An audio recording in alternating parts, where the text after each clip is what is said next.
ജീവിതത്തിൽ പലപ്പോഴും പല തെറ്റുകളും ചെയ്യുന്നവരാണ് നാമെല്ലാം. തെറ്റ് പറ്റിപ്പോയിട്ട് പറഞ്ഞിട്ടെന്ത് കാര്യം, ഇനി ആവർത്തിക്കാതെ നോക്കുക എന്നല്ലാതെ എന്ന് പലരും ഉപദേശിക്കുന്നത് കേൾക്കാം.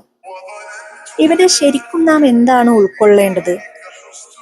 സൃഷ്ടാവ് ഏറെ പൊറുക്കുന്നവനും പുറത്തു തരുന്നതിനെ വല്ലാതെ ഇഷ്ടപ്പെടുന്നവനുമാണ് എന്ന ബോധത്തിലേക്ക് എത്തലാണ് ആദ്യം വേണ്ടത്. എന്താണ് പലപ്പോഴും സംഭവിക്കാറുള്ളത്? ഒന്നുകിൽ നാം നമ്മെ തന്നെ കുറ്റപ്പെടുത്തി തളർത്തി വല്ലാത്തൊരു നിരാശയിലേക്ക് തള്ളിയിടും, അല്ലെങ്കിൽ മറ്റുള്ളവരുടെ മേൽ ആ കുറ്റത്തെ ചാർത്തി അവരെ കുറ്റപ്പെടുത്തിക്കൊണ്ട് അവരോട് വെറുപ്പും പകയും മനസ്സിൽ കൊണ്ടു നടക്കും. എന്നാൽ ഏതൊരു സാഹചര്യത്തിലും നമുക്കൊരു സൃഷ്ടാവുണ്ട് എന്ന സ്മരണയാണ് നമുക്ക് ആദ്യം വരേണ്ടത്. ആ സൃഷ്ടാവ് നാം പൊറുക്കലിനെ ചോദിച്ചുകൊണ്ട് അവിടേക്കൊന്ന് തിരിയുന്നതിനെ ഏറെ പ്രതീക്ഷയോടെ സ്നേഹത്തോടെ കാത്തിരിക്കുകയാണ് എന്ന് ചിന്തിക്കാൻ നമുക്ക് കഴിയാറുണ്ടോ?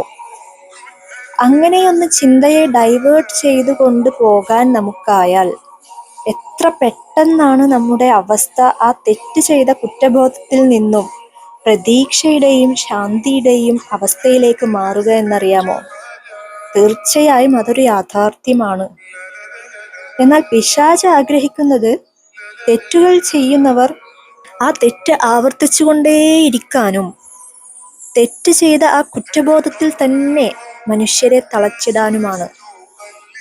എന്നാൽ യഥാർത്ഥ വിശ്വാസി തൻ്റെ രക്ഷിതാവിൽ ഏറെ പ്രതീക്ഷയിലും തന്നെ തൻ്റെ രക്ഷിതാവ് കൈവിടില്ലെന്ന ഉറച്ച വിശ്വാസത്തിലുമായതിനാൽ എത്ര വലിയ തെറ്റ് സംഭവിച്ചു പോയാലും വീണ്ടും വീണ്ടും തൻ്റെ റബ്ബിലേക്ക് തന്നെ മടങ്ങുന്നവരാണ്. അവർക്കാണ് ജീവിതം ആസ്വാദ്യകരമാകുന്നത്.